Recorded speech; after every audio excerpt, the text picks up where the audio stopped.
Nesse vídeo eu vou falar um pouco sobre uma forma interessante de construir listas através do conceito de compreensões de listas. Então, eu vou falar sobre isso aqui no Visual Studio Code.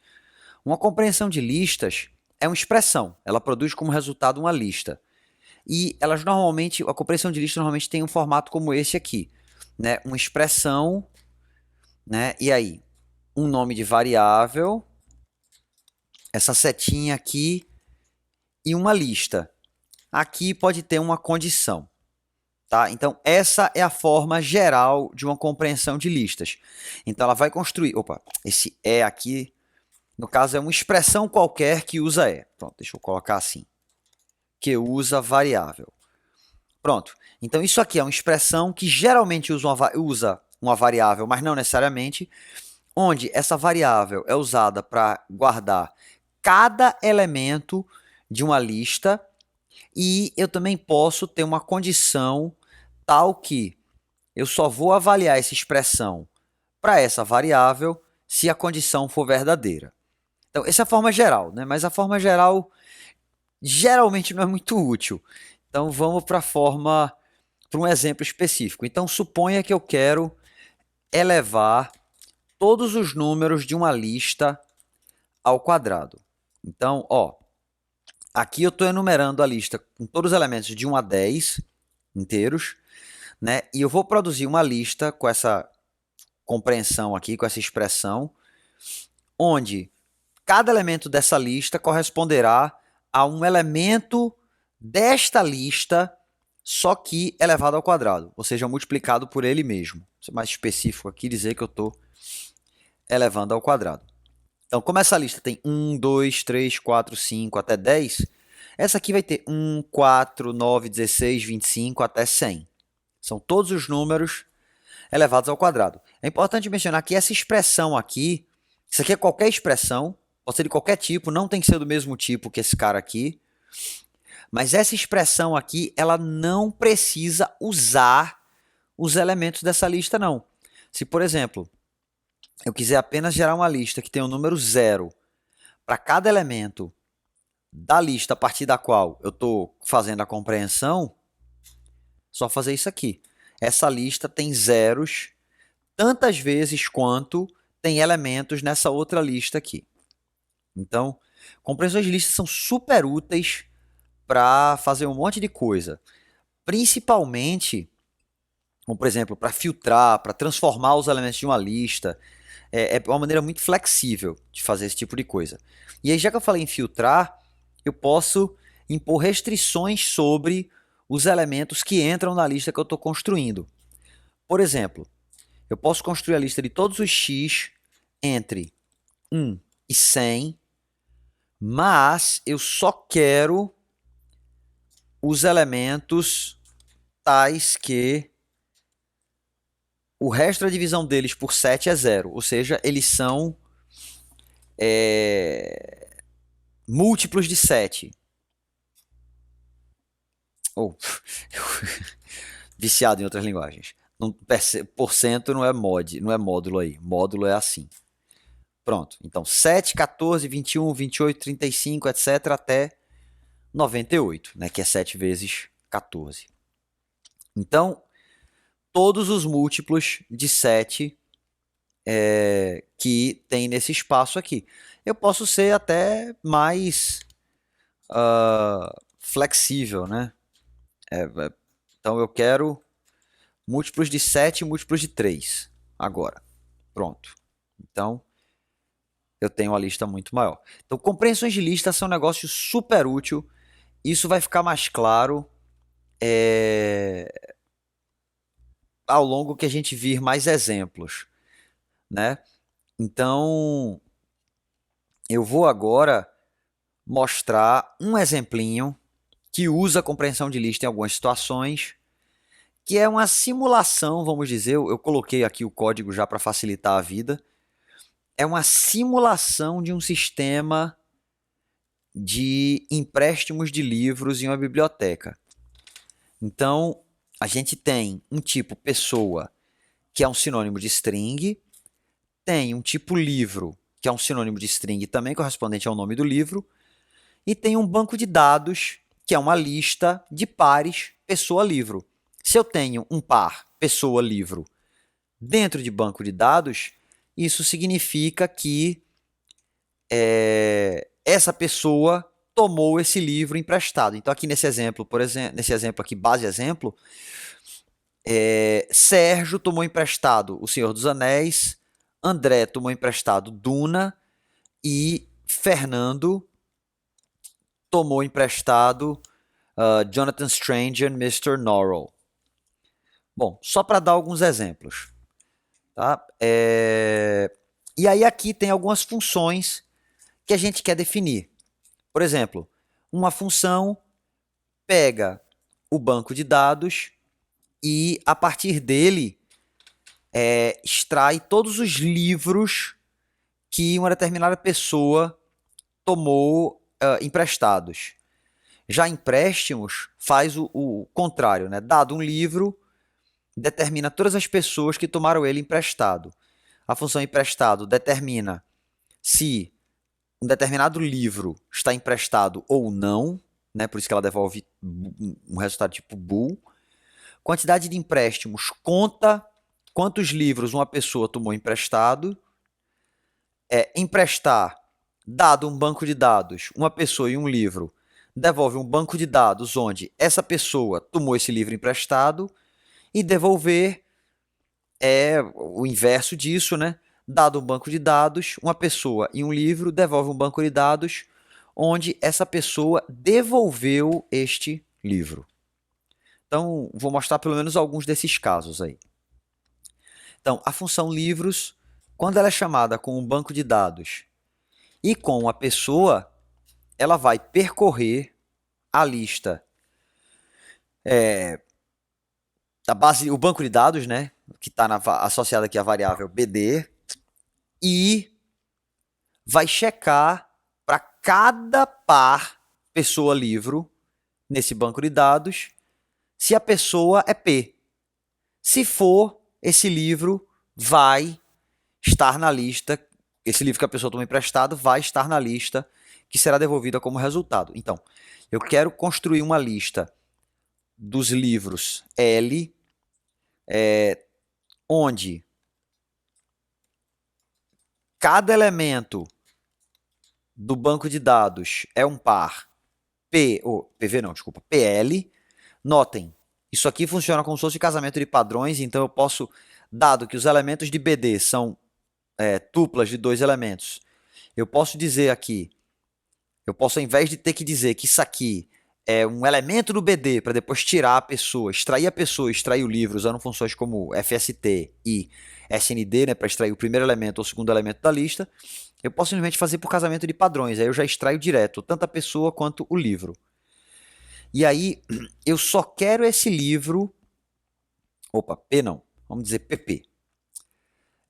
Eu só quero esse livro se a pessoa que tomou ele emprestado é a pessoa que foi passada como parâmetro para a função livros, né? Então, eu vou devolver a lista com todos os livros LL, né, que estão no banco de dados e foram tomados emprestados por uma pessoa PP, contanto que essa pessoa que tomou o livro emprestado seja a pessoa na qual eu estou interessado, né?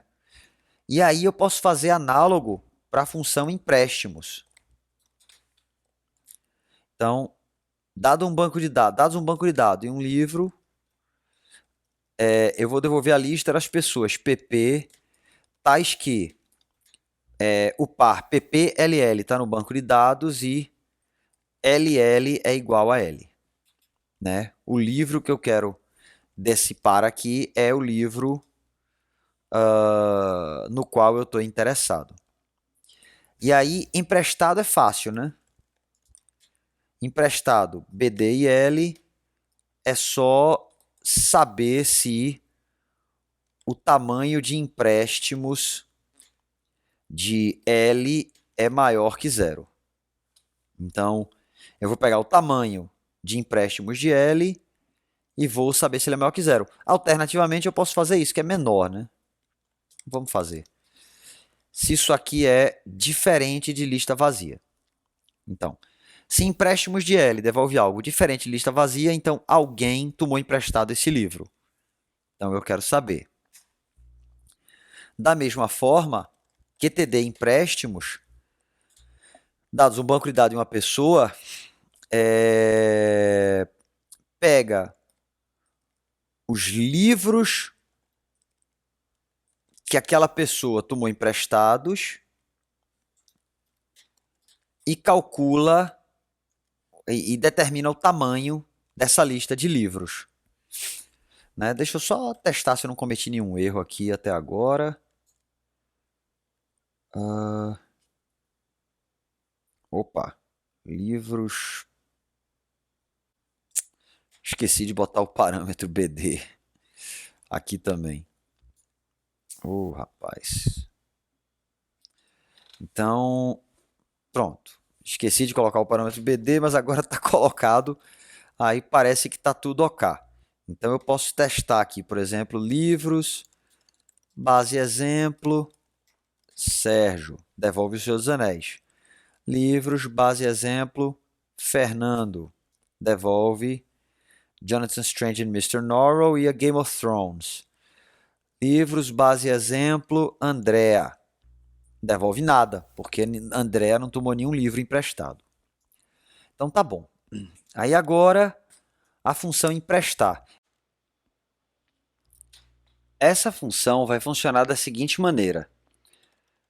A gente vai percorrer o banco de dados, verificando se encontra um par pessoa e livro que tenha essa pessoa e esse livro.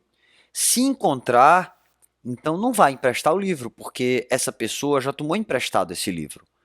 Se por outro lado não encontrar, aí chegamos no caso em que não, realmente essa pessoa pode tomar esse livro emprestado.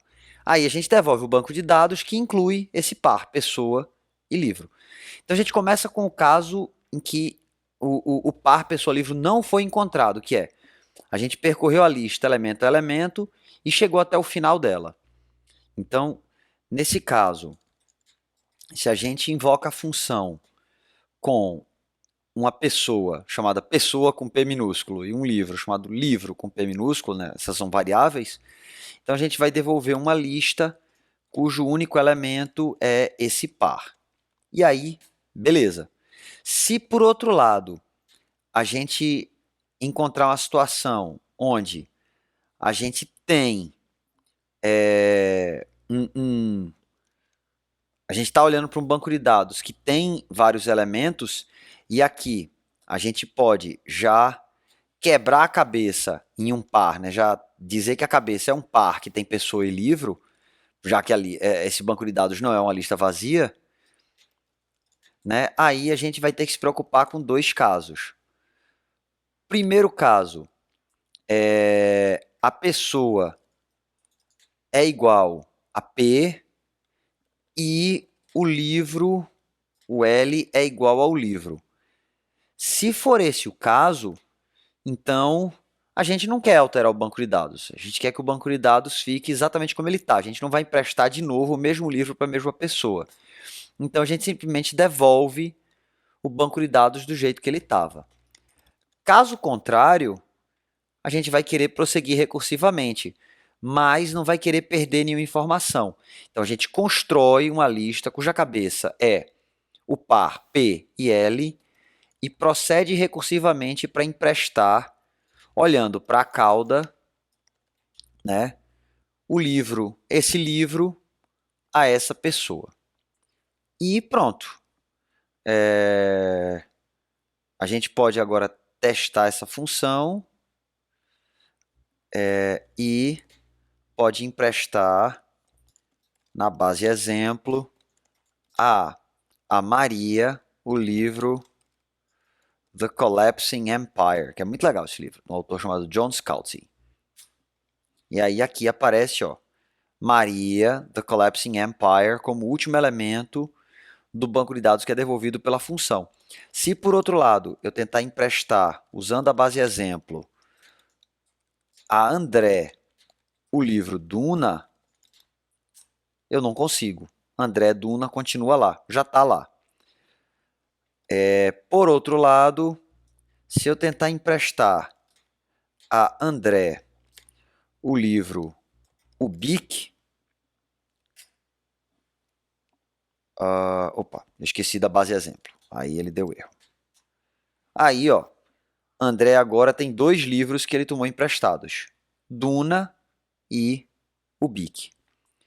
E aí tem a função de devolver, mas a função de devolver ela termina sendo um pouco parecida com a de emprestar. Essa aí eu vou deixar em aberto para você fazer. Pronto. E aí um exercício muito legal quando se aprende compreensões de listas é fazer uma implementação do algoritmo Quicksort. Essa implementação ela não é a mais eficiente possível, porque durante o particionamento você termina passando pela lista inteira para cada particionamento, né? Para pegar os maiores e para pegar os menores. Mas é uma implementação muito compacta, muito concisa e o que é melhor, muito fácil de entender.